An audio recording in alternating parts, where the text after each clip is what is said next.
Vous savez, moi je suis jungienne à la base, hein, donc Gestalt et jungienne. En fait, le rituel, la symbolisation, c'est fait pour quoi? Pour modifier nos vibrations, justement. Si je suis heureuse d'être avec mon argent, que je lui dis merci, merci, merci, mais tu peux revenir, il y a une vibration de merci, oh, elle aime l'argent, merci, merci, merci. Et c'est pas aimer l'argent de façon avide, c'est pas je compte mes sous parce que si jamais j'ai les mains en... Non, ça, c'est pas de l'abondance, ça. Hein. Ça n'a rien à voir avec l'abondance. Et il y a une autre chose qui n'a rien à voir avec l'abondance. Il y a un mot que vous ne devez plus utiliser. C'est quoi? Un verbe. Un verbe. Allez, Alors, j'attends les réponses. notez dans le chat. Allez. Par rapport à l'argent, qu'est-ce que vous... Ah oui, économiser. On va en Moquer, parler. économiser, dépenser, jamais devoir, moque.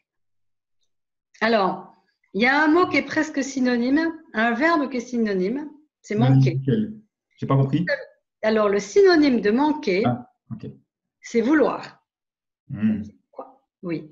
Quand je dis je veux de l'argent, Mhm. je suis en train de créer et de dire je manque d'argent. Ouais.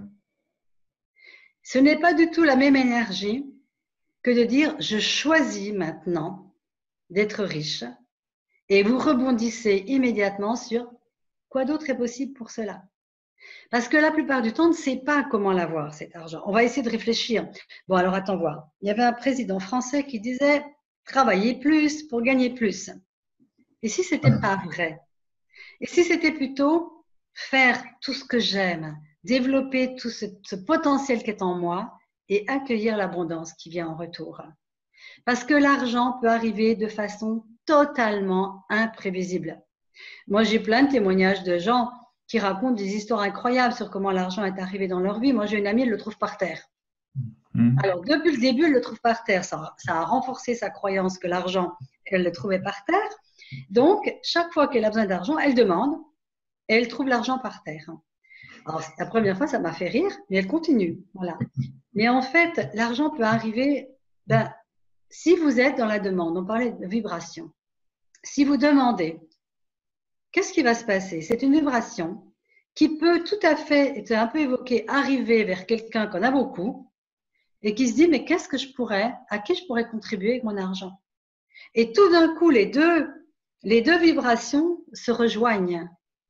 J'ai une amie qui était prof de yoga, qui voulait une maison, enfin, qui aurait bien aimé avoir une maison, on va dire, et qui n'avait pas la possibilité de l'acheter. Elle a commencé à utiliser ces outils. Bon, elle demandait, mais sans trop préciser, mais la maison où elle serait vraiment bien, voilà, joyeusement établie, etc.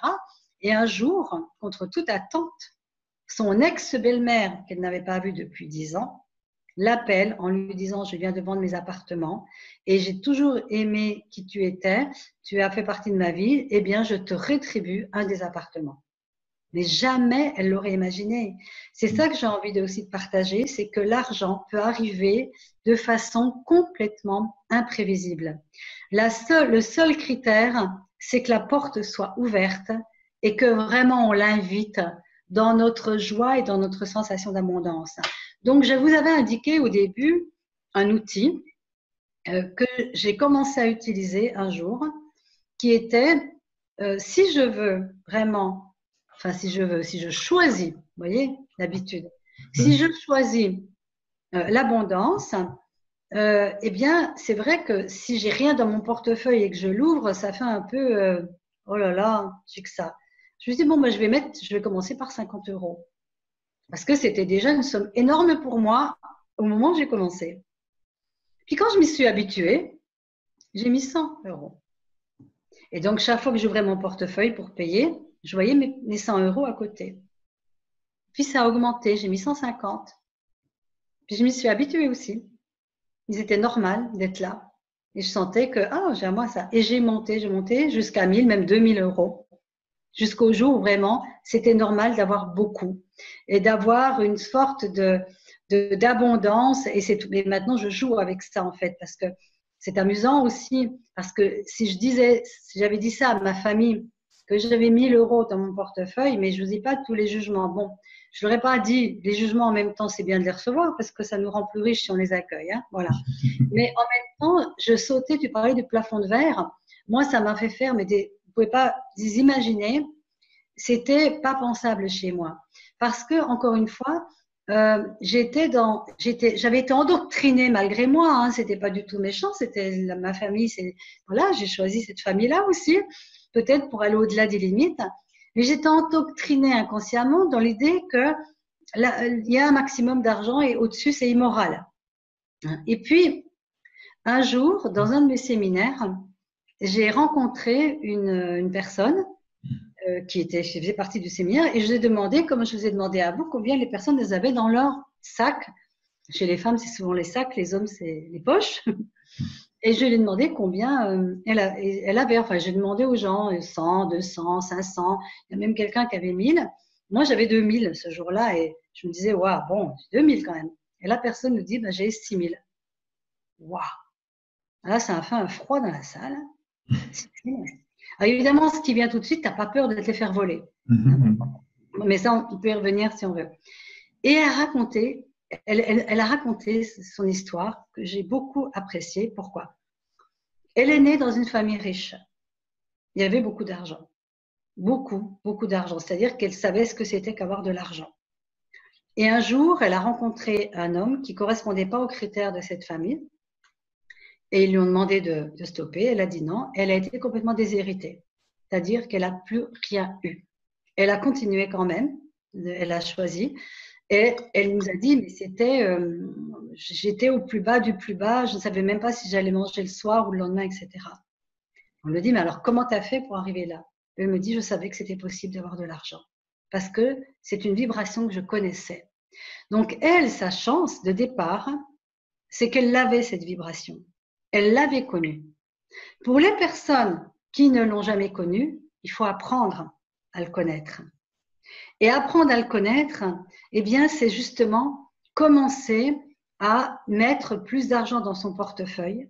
Mais il y a une autre astuce, allez, que je vous donne aussi, celle-là, parce que c'est aussi quelque chose qui change beaucoup, c'est que pour tout ce que vous recevez, tout, on vous fait un cadeau de 50 francs suisses, vous mettez 10 francs suisses de côté, non, 5 francs suisses de côté. C'est-à-dire pour tout ce que vous recevez, vous mettez 10% de la somme de côté sur un compte ou dans une boîte si c'est de l'espèce, mais que vous ne touchez jamais. Mais c'est jamais. C'est pas, vous savez, l'argent qu'on met de côté au cas où. C'est vraiment l'argent que vous ne touchez pas. J'ai déjà dit, quelqu'un me dit, oui, mais alors quand tu vas mourir, ben, c'est ce que je vais léguer à ma fille. Et je lui ai déjà dit, mais 10% n'y touche pas. Pourquoi? Parce qu'au début, vous avez dit, enfin, je parle en euros. Parce que, bon, comment?